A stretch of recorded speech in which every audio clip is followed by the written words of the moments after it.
Good morning, welcome back to my channel.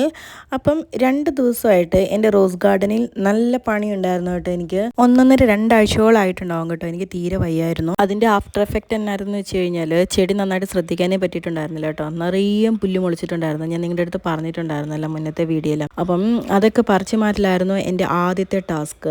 So ചെടി ചട്ടിക്കുള്ളിലാണെങ്കിലും അതുപോലെ നമ്മുടെ ഇൻ്റർലോക്കിൻ്റെ ആ ഒരു ഗ്യാപ്പ് ഉണ്ടല്ലോ, അതിലൊക്കെ ആണെങ്കിലും പുല്ലൊക്കെ ഉണ്ടായിരുന്നു. അതൊക്കെ പറിച്ച് നല്ല നീറ്റാക്കി ചെടി നമ്മൾ ഒന്ന് അടുക്കി വെച്ചു കേട്ടോ. അടുക്കി വെച്ച് മീൻസ് നമുക്കൊരു ഗ്യാപ്പ് ഇട്ട് അങ്ങനെ വെച്ചു. നമുക്കൊന്ന് നടന്ന് പോകാനുള്ള രീതിയിലേക്ക് കുറച്ച് ഗ്യാപ്പ് ഇട്ട് വെച്ചു. ഇതായിരുന്നു എൻ്റെ ആദ്യത്തെ ടാസ്ക്. അപ്പം അത് കഴിഞ്ഞിട്ട് പിന്നെ ചെയ്യാനുണ്ടായിരുന്നത് എന്നാന്ന് വെച്ചിട്ടുണ്ടെങ്കിൽ, ഈ സുഖമില്ലായ്ക ആകുന്നതിൻ്റെ മുന്നേ ഞാൻ എന്ത് ചെയ്തിരുന്നു വെച്ച് കഴിഞ്ഞാൽ ഒരു പുതിയ പ്രൊഡക്റ്റ് വാങ്ങിയിട്ടുണ്ടായിരുന്നു. കാരണം ഈ ത്രിപ്സും മൈറ്റ്സിൻ്റെ അറ്റാക്ക് വല്ലാതെ കൂടിയിട്ടുണ്ടായിരുന്നു കേട്ടോ. അപ്പോൾ ചൂട് കൂടിയപ്പോഴത്തേനും ഇത് വല്ലാതെ പെരുകിയിട്ടുണ്ടായിരുന്നു.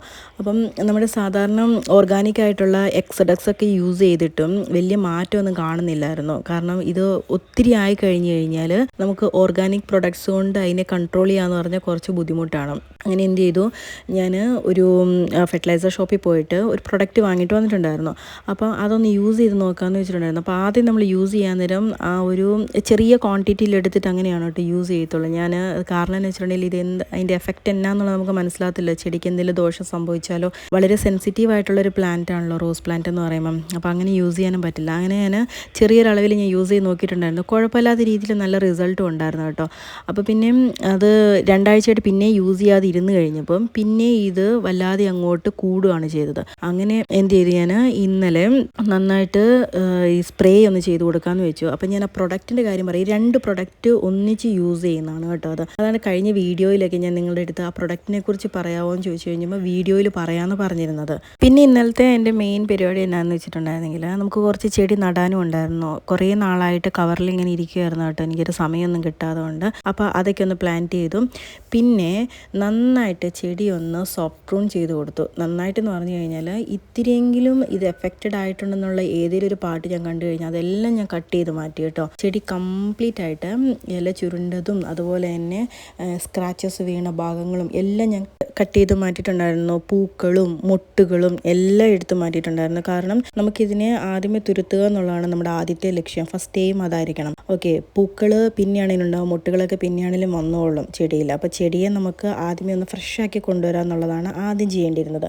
സോ ഞാൻ ഇപ്പോൾ ഈ ചെടി കാണുമ്പോൾ നിങ്ങൾക്ക് മനസ്സിലാവുന്നുണ്ടാവും, ഒരു കുറേയും എന്നാ പറയണ്ടേ, കാട് വെട്ടിത്തെളിച്ച പോലെയൊക്കെ നിങ്ങൾക്ക് തോന്നുന്നുണ്ടാവും അല്ലേ. അതെ, കാരണം വെച്ചിട്ടുണ്ടെങ്കിൽ കുറേ ഭാഗങ്ങൾ ഞാൻ ചെടി ഇങ്ങനെ നോക്കുകയാണെങ്കിൽ നമ്മൾ പകുതിയോളം എന്ന് പറഞ്ഞ പോലെ എല്ലാം കട്ട് ചെയ്ത് മാറ്റി കേട്ടോ.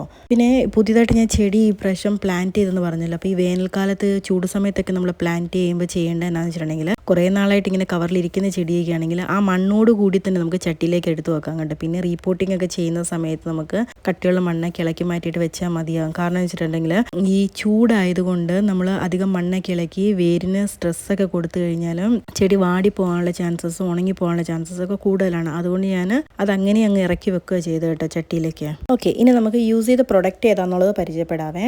ആംബിമിൻ അതുപോലെ തന്നെ സിലിക്ക സ്പ്രെഡ് എന്ന് പറഞ്ഞിട്ട് 2 പ്രൊഡക്ട്സ് ആണ് കേട്ടോ. ഇതിനകത്ത് ആംബിമിൻ ആണ് നമ്മൾ പെസ്റ്റിസൈഡായിട്ട് യൂസ് ചെയ്യുന്നത്. സിലിക്ക സ്പ്രെഡ് എന്ന് പറഞ്ഞു കഴിഞ്ഞാൽ നമ്മൾ ഏതൊരു പെസ്റ്റിസൈഡായിട്ട് ഇൻസെക്ടിസൈഡായിട്ട് നമ്മൾ യൂസ് ചെയ്യുന്ന സമയത്ത് ഈ സിലിക്ക സ്പ്രെഡ് എന്ന് പറയുന്ന ഈ ഒരു പ്രൊഡക്റ്റ് കൂടെ നമ്മൾ ആഡ് ചെയ്ത് കൊടുക്കുകയാണെങ്കിൽ ഇലകളിലാട്ടെ പൂക്കളിലാട്ടെ നന്നായിട്ട് അവിടെ പറ്റി പിടിച്ചിരിക്കാൻ വേണ്ടിയിട്ട് അത് ഹെൽപ്പ് ചെയ്യും കേട്ടോ. ഒന്നുകൂടി ഡീറ്റെയിൽ ആയിട്ട് എക്സ്പ്ലെയിൻ ചെയ്ത് പറയുകയാണെങ്കിൽ, സാധാരണയായിട്ട് നമ്മൾ മരുന്നൊക്കെ സ്പ്രേ ചെയ്ത് കൊടുക്കുമ്പോൾ വെള്ളം ഇലകളിൽ ചെറിയ ഡ്രോപ്ലെറ്റ് ആയിട്ട് നിൽക്കും അല്ലേ. അതിനാൽ അത് മുഴുവൻ ലീഫ് സർഫേസിൽ കവർ ആകത്തുണ്ടാകത്തില്ല. അതുകൊണ്ട് എന്താകും, പെസ്റ്റിസൈഡ് ശരിയായിട്ട് പ്രവർത്തിക്കാനൊന്നും സാധ്യമാകത്തില്ല. എന്നാൽ സിലിക്ക സൂപ്പർ സ്പ്രെഡർ ചേർത്ത് കഴിയുമ്പോൾ വെള്ളത്തിന്റെ സർഫേസ് ടെൻഷൻ കുറയും കേട്ടോ. കുറേ ഇലകളിൽ നന്നായിട്ട് പടർന്ന് മുഴുവൻ ഭാഗവും കവർ ആകും. അപ്പം കെമിക്കല് ഇലയ്ക്കുള്ളിലേക്ക് കൂടുതലായിട്ട് അബ്സോർവ് ചെയ്യപ്പെടുകയും ഇതിലൂടെ പെസ്റ്റ്, ഫംഗൽ ഡിസീസ് എന്നിവയ്ക്ക് നേരെയുള്ള കൺട്രോൾ വേഗത്തിൽ എഫക്റ്റീവായിട്ട് ലഭിക്കുകയും ചെയ്യും. എന്നാൽ പിന്നെ ഇത് എത്ര അളവിൽ എപ്പം എങ്ങനെ യൂസ് ചെയ്യണം എന്നുള്ളത് നമുക്ക് നോക്കാവേ. നമുക്ക് മരുന്ന് എടുക്കുമ്പോഴത്തേനും നമ്മുടെ എത്ര ചെടിയുണ്ട്, അപ്പം 1 ലിറ്റർ വെള്ളം കൊണ്ട് എനിക്ക് എത്ര ചെടിക്ക് ഇത് സ്പ്രേ ചെയ്യാൻ പറ്റും എന്നുള്ളൊരു കണക്ക് നമുക്ക് ഉണ്ടായിരിക്കണം കേട്ടോ. എൻ്റെ കയ്യിൽ 172 പ്ലാന്റ്സ് ഉണ്ട് നിലവിൽ. അപ്പം ഞാൻ എങ്ങനെയാണ് അത് കണക്ക് കൂട്ടിയെന്ന് വെച്ചിട്ടുണ്ടെങ്കിൽ, ഓക്കെ, 1 ലിറ്റർ വെള്ളം കൊണ്ട് എൻ്റെ ചെടിയിൽ ഇത്രത്തോളം എനിക്ക് കവർ ചെയ്യാൻ പറ്റുമെങ്കിൽ ഇത്രയും ചെടിക്ക് എത്ര വേണമായിരിക്കും എന്ന് ചിന്തിച്ചു. അങ്ങനെ നോക്കുമ്പോൾ എനിക്കൊരു കുറഞ്ഞതൊരു 20 ലിറ്റർ വെള്ളത്തിൻ്റെ ആവശ്യം ഉണ്ടായിരുന്നു കേട്ടോ. അപ്പം 20 ലിറ്റർ വെള്ളത്തിലേക്ക് 20 ml ആണ് എടുത്തിരിക്കുന്നത്. അങ്ങനെ നോക്കുമ്പം 1 ലിറ്റർ വെള്ളത്തിലേക്ക് 1 ml എന്നുള്ള രീതിയിലാണ് ആംബിമിൻ എടുക്കേണ്ടത്. ആംബിമിൻ നമ്മൾ വെള്ളത്തിൽ നന്നായിട്ട് മിക്സ് ചെയ്തതിന് ശേഷം സിലിക്ക സ്പ്രെഡർ എടുക്കാം കേട്ടോ. സിലിക്ക സ്പ്രെഡർ 1 ലിറ്റർ വെള്ളത്തിലേക്ക് 1/2 ml ആണ് ആവശ്യമുള്ളത്. ഇത് ചേർത്തതിന് ശേഷം നന്നായിട്ട് വെള്ളം മിക്സ് ചെയ്യണം കേട്ടോ. നന്നായിട്ട് മിക്സ് ചെയ്തതിന് ശേഷം നല്ലൊരു സ്പ്രെയർ എടുക്കുക. ചെടിക്ക് കംപ്ലീറ്റ് ആയിട്ട് എന്ന് വെച്ചാൽ ലീഫിൽ, ബഡിൽ, ലീഫിൻ്റെ അടിഭാഗത്ത്, തണ്ടിൽ ഒക്കെ നമ്മുടെ ചട്ടിയുടെ ഭാഗത്ത് എല്ലാം ഇത് അടിച്ചു കൊടുക്കണം കേട്ടോ. എന്നാൽ മാത്രമേ ഇതിനെ നമുക്ക് കംപ്ലീറ്റ് ആയിട്ട് തുരുത്താൻ പറ്റത്തുള്ളൂ. അപ്പം ഈ സ്പ്രെഡർ ഉള്ളത് കൊണ്ട് തന്നെ ഇത് പെട്ടെന്ന് ചെടിയിലേക്ക് പറ്റി പിടിച്ചിരിക്കും. ഞാൻ നിങ്ങൾക്ക് കാണിച്ചു തരാം കേട്ടോ. ഞാൻ ഇത് സ്പ്രേ ചെയ്തതിന് ശേഷം എങ്ങനെയാണെന്നുള്ളത്. പിന്നെ ഈ ആംബിമിൻ്റെ ഇനിയൊരു ഗുണം എന്നാന്ന് വെച്ചിട്ടുണ്ടെങ്കിൽ നമ്മളത് സ്പ്രെഡ് ചെയ്യുന്നപാട് പെട്ടെന്ന് ആ ജീവി ചത്തുപോകല്ലോ കേട്ടോ ചെയ്യുന്നത്. അതിൻ്റെ എഫക്റ്റ് എങ്ങനെയാണെന്ന് ഞാൻ പറഞ്ഞുതരാം.